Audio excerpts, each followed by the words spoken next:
The quantum engines of the UES Shadow Weaver hummed silently in the void of space, their revolutionary technology making the ship virtually undetectable to conventional sensors. Commander Isabella Santos stood on the bridge, her dark eyes fixed on the holographic display, showing an approaching vessel of alien design. The ship's AI had already confirmed what they all suspected. This was humanity's first encounter with an alien civilization. Status report, Isabella commanded, her voice steady despite the historic nature of the moment. 20 years of service in Earth's secret space force had prepared her for this exact scenario. Lieutenant Raj Patel's fingers danced across his console. The vessel matches no known configurations in our database, Commander. Energy signatures suggest technology comparable to our public-facing level. Fusion drives, particle shields. Nothing that would indicate they can detect our true capabilities. Perfect, Isabella murmured. This was exactly the situation Earth's strategic command had prepared for.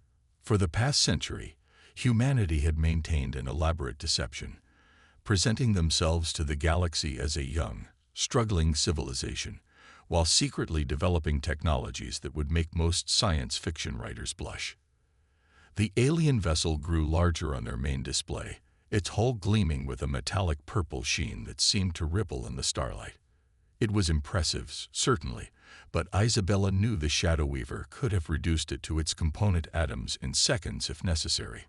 "They're broadcasting," announced Communications Officer Yuki Tanaka. "Multiple frequencies, using mathematical sequences as a base. Classic first contact protocol, just like we would have used 50 years ago." Isabella smoothed her uniform. "Time to put on our best performance. Remember your training, people. We're a simple research vessel, barely able to reach the outer solar system. Initiate Protocol Omega-7. The Shadow Weaver's systems began powering down, sophisticated holographic projectors creating the illusion of older, cruder technology. The quantum core went dormant, replaced by the backup fusion drive that would make their technological level appear appropriate for their cover story. The alien transmission came through, translated in real time by AI systems far more advanced than humanity officially possessed. "Unknown vessel, this is the sovereign cruiser Eternal Dawn of the Kraxan Empire. You have entered space claimed by the Imperial Throne. Identify yourselves." Isabella activated the communication system, making sure to add just the right amount of static and delay to sell their technological inferiority. "This is Commander Santos of the Earth science vessel Shadow Weaver. She hesitated, as if struggling with the translation. "We come in peace and friendship." There was a pause, then what sounded distinctly like laughter from the alien vessel. "How quaint," the Kraxan commander responded. "Your species has barely mastered interplanetary travel, yet you venture so far from your homeworld. Your courage is admirable, if foolish." Isabella exchanged knowing looks with her bridge crew. The Kraxan had taken the bait perfectly. "We are honored to make first contact with your species," she continued, letting a trace of awe enter her voice. "We have so much to learn." "Indeed you do," the alien commander replied, condescension dripping from every word. "Your system has been marked for integration into the Kraxan Empire. Prepare to receive our representatives. They will begin the process of elevating your primitive civilization to a suitable protectorate status." Integration. Isabella allowed herself to sound worried. "I'm not authorized to make such decisions. I would need to contact Earth's governing council." "You misunderstand, Commander Santos. This is not a negotiation. The Kraxan Empire does not negotiate with pre-spacefaring civilizations. You will be conquered or annihilated. The choice is yours." Isabella pressed a hidden control, sending a quantum-encrypted message back to Earth Command. The response was immediate. "Permission granted. Show them the truth." A slow smile spread across Isabella's face. "Actually, Your Imperial Majesty, I believe there's been a misunderstanding." She nodded to Raj. "Disengage the limiters. Show them what we really are." The Shadow Weaver's holographic camouflage fell away. The quantum core surged to life, And suddenly, the ship's true form was revealed. A sleek, black vessel covered in geometric patterns that seemed to bend light itself. Energy readings that had suggested a primitive fusion drive were replaced by power signatures that the Kraxan sensors couldn't even begin to comprehend. By the Eternal Throne, the alien commander gasped. "What is this deception?" "This," Isabella replied, all pretense gone from her voice, "is humanity's way of saying hello. And you should know, we're not pre-spacefaring. We're not even post-spacefaring. We transcended those classifications decades ago. That vessel you're so proud of. We built better ones as museum pieces." The Kraxan ship began powering up its weapons. Isabella almost felt sorry for them. Almost. "You have exactly one chance to reconsider your position on integration," she said calmly. "Because while we prefer peace, humanity has spent the last 100 years preparing for war. Your choice." The Kraxan Empire had just discovered that the galaxy's newest player had been sandbagging. And now, the real game was about to begin. The caverns beneath Mount Everest had never existed in any official record. Even as tourists scaled the famous peak, none suspected that nearly 2 kilometers below, one of humanity's most sophisticated military installations thrummed with activity. Fleet Admiral Kenzo Yamamoto stood in the central command chamber, watching as holographic displays showed the rapidly deteriorating situation in space. "The Kraxan Empire has deployed their entire 7th Fleet," reported Strategic Director Amara Okafor, her fingers manipulating the tactical display. "Over 300 vessels, all moving toward the Sol system. Their energy signatures suggest they're armed for full planetary conquest." Kenzo allowed himself a small smile. "They're still thinking like a conventional military force. How disappointing." He turned to face the assembled Joint Chiefs, their forms projected from similar hidden bases across Earth. "Is Project Nightfall ready?" "All systems are go," confirmed General Diana Blackwood from her base under the Mariana Trench.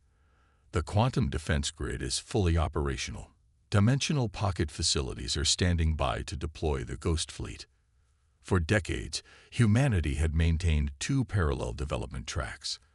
The public face showed struggling space programs, failed launches, and modest technological progress. Meanwhile, in facilities hidden throughout the solar system, they had pushed the boundaries of physics itself. The Kraxan were about to discover just how wide that gap was. Above Earth, the Shadow Weaver maintained its position as the Kraxan flagship approached. Commander Isabella Santos watched calmly as additional enemy vessels dropped out of faster-than-light travel, their weapons charged. "Your deception changes nothing."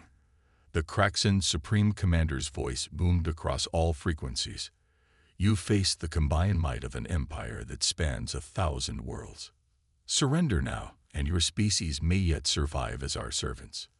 Isabella's response was to activate a secure quantum channel to Fleet Command. "Admiral Yamamoto, they're in position. Requesting permission to proceed with Phase 2. "Permission granted, Commander. Show them why humanity hasn't fought a war in 50 years. We've been too busy preparing for this one." Isabella nodded to her weapons officer. "Lieutenant Patel, deploy the quantum mines." Across the vast space between Earth and Mars, thousands of microscopic devices awakened.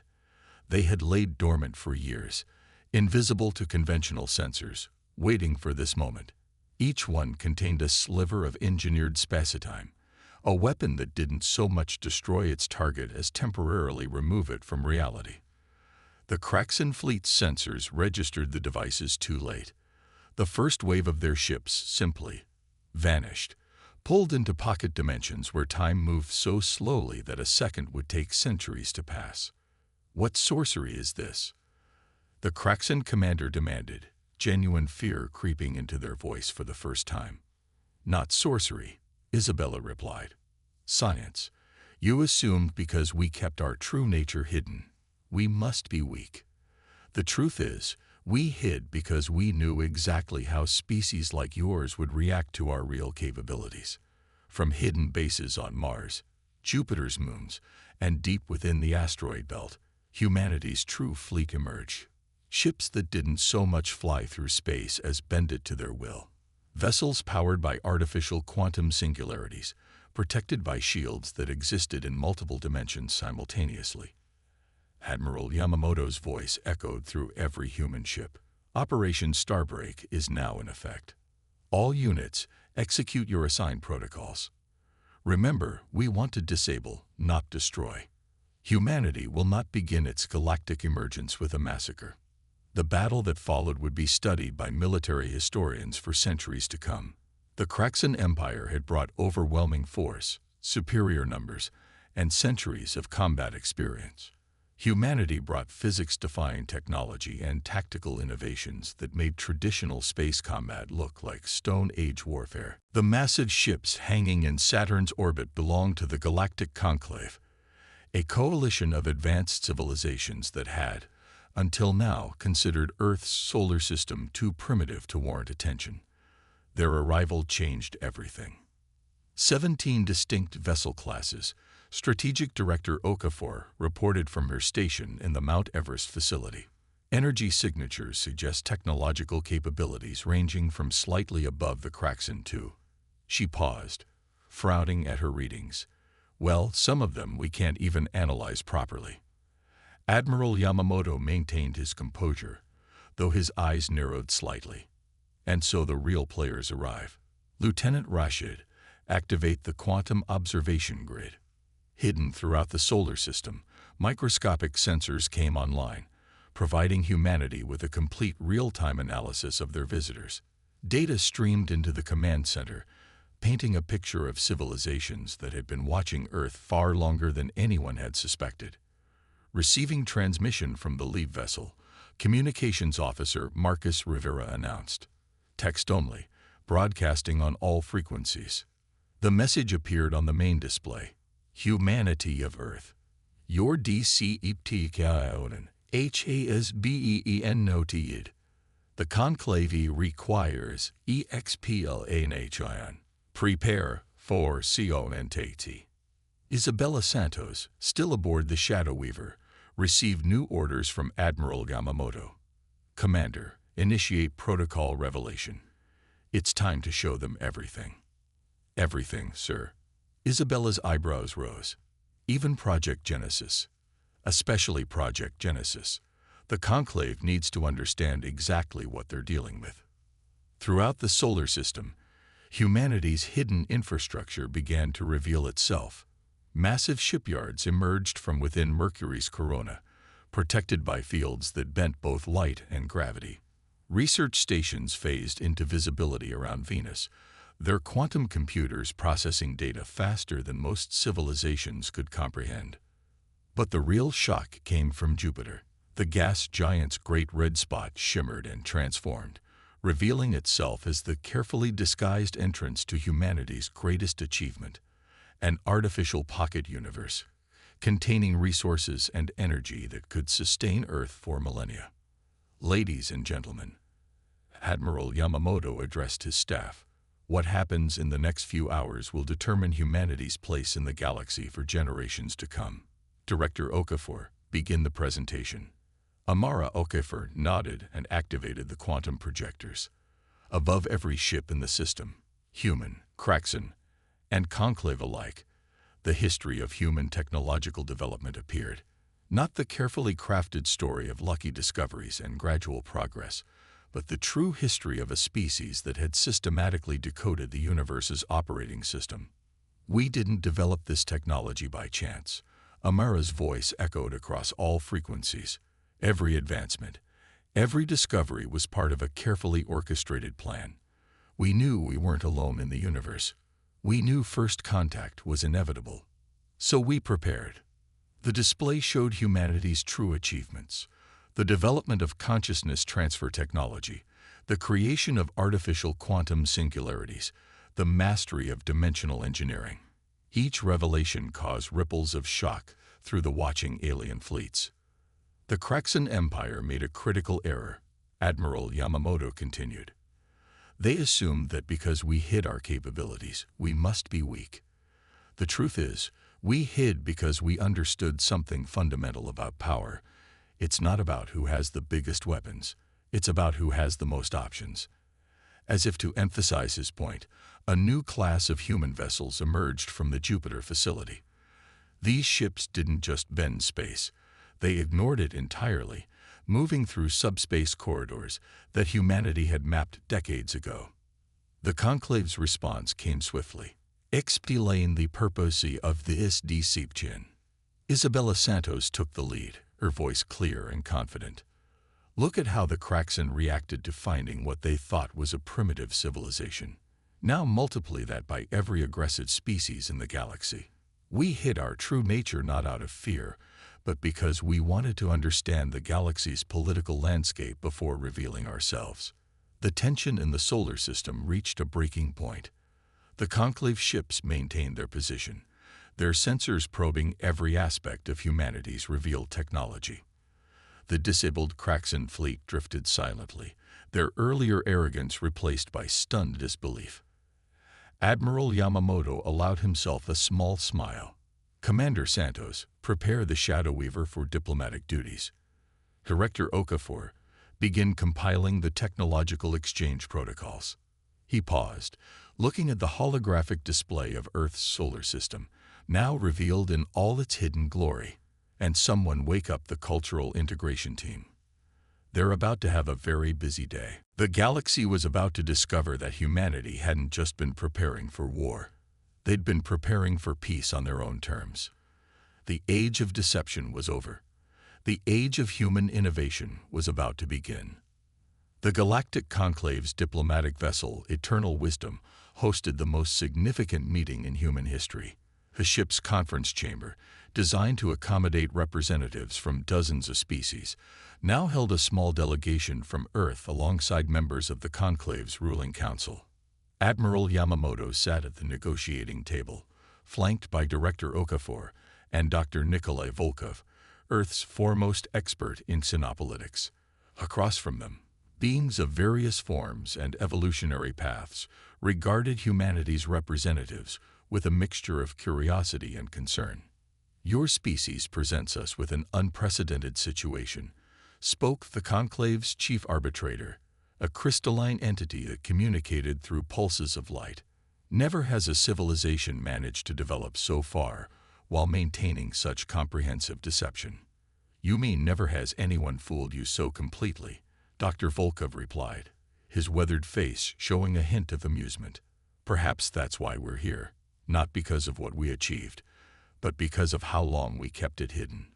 The chamber's atmosphere tensed at his boldness. A representative of the Merida Collective, a species of silicon-based intelligences, leaned forward. Your development of pocket universe technology alone should have been detected. Our monitoring systems cover every known dimension. Every known dimension, Director Okafor emphasized. We discovered several others. It's amazing what you can find when you're not limited by conventional theoretical frameworks. Meanwhile, aboard the Shadow Weaver, Commander Santos was engaged in a different kind of diplomacy. The Kraxan Empire's representatives had been brought aboard for what was officially termed a strategic realignment discussion. Your empire spans 1,000 worlds, Isabella noted, facing the Kraxan Supreme Commander across a conference table. Yet you never questioned why Earth remained apparently primitive while making breakthrough after breakthrough in theoretical physics. The Kraxan commander, their scaled skin shifting colors with emotion, responded carefully. We assumed your species was simply lucky. Many civilizations make occasional leaps in understanding without grasping the full implications. A reasonable assumption, Isabella smiled. Exactly the one we wanted you to make. But now we need to discuss your empire's future relationship with Earth, and by extension, the human sphere of influence. Back on the Eternal Wisdom, the negotiations had taken an unexpected turn. The Conclave representatives were no longer questioning humanity's capabilities. They were trying to understand their intentions. Your species possesses technology that could have conquered half the galaxy, the crystalline arbitrator observed. Yet you chose to hide. Why? Admiral Yamamoto's response was measured. Because conquest was never our goal. We developed our technology not to dominate, but to ensure that when we finally joined the galactic community, we would do so as equals, not supplicants. "And now?" asked a representative of the enigmatic Veil Collective, their form shifting like smoke. "What are humanity's ambitions?" Director Okafor activated a holographic display, showing Earth's proposed plan for galactic integration. "We want to share our advances, but in a controlled manner that won't destabilize existing power structures. We're not interested in ruling the galaxy. We want to help improve it." The display showed several of humanity's most revolutionary, but least militarily applicable technologies. Medical nanites that could cure virtually any disease, clean energy systems that could power entire planets without environmental impact, and transportation networks that could eliminate resource scarcity across vast distances. "You offer much," the Meride representative noted. "What do you ask in return?" "A seat at the table," Admiral Yamamoto replied simply. "Equal representation in the conclave, fair trade agreements, and mutual defense pacts. We've hidden long enough. Now we want to be full partners in shaping the galaxy's future." The negotiations continued for hours, but the outcome was never really in doubt. Humanity had played its hand perfectly, revealing enough power to demand respect, while offering enough benefits to make cooperation attractive. As the formal agreements were being drafted, Commander Santos received a priority message from Earth. New sensors had detected something massive moving at the edge of charted space, something that made even the Conclave's most powerful ships look primitive by comparison. "Admiral," she called over the quantum link, "I think we're about to find out why the Conclave was monitoring this sector of space so closely, and why they're suddenly very interested in alliance with Earth." The galaxy, it seemed, had more surprises in store. Humanity's emergence on the galactic stage hadn't come a moment too soon. The massive object approaching from deep space defied conventional analysis. It moved like a living thing, but registered as artificial on every sensor. Its size rivaled that of a small moon, yet it seemed to phase in and out of multiple dimensions simultaneously. In the command center beneath Mount Everest, Admiral Yamamoto studied the readings with growing concern. The Conclave knew about this, didn't they? The crystalline arbitrator's light pulses dimmed slightly, their equivalent of a solemn nod. "We call them the precursors. They appear every 10,000 years to evaluate the galaxy's civilizations." "Evaluate." Director Okafor's hands flew across her console, analyzing the incoming data. "You mean judge." "The last time they came," the Meride representative added, "they deemed 3 civilizations unworthy of continued existence. Entire species gone in moments." The implications weren't lost on anyone. Humanity had just revealed itself as one of the most technologically advanced civilizations in known space. They'd drawn attention to themselves at precisely the wrong moment. Commander Santos, watching from the Shadow Weaver, voiced what everyone was thinking. "This is why you were monitoring Earth, isn't it? You weren't just watching our technological progress. You were watching for signs we might survive the Precursor's judgment." The Veil Collective representative shifted forms nervously. "Your species' development pattern is unique in galactic history. We believed you might have the potential to change the cycle." Admiral Yamamoto's expression hardened. "Dr. Volkov, what's your analysis?"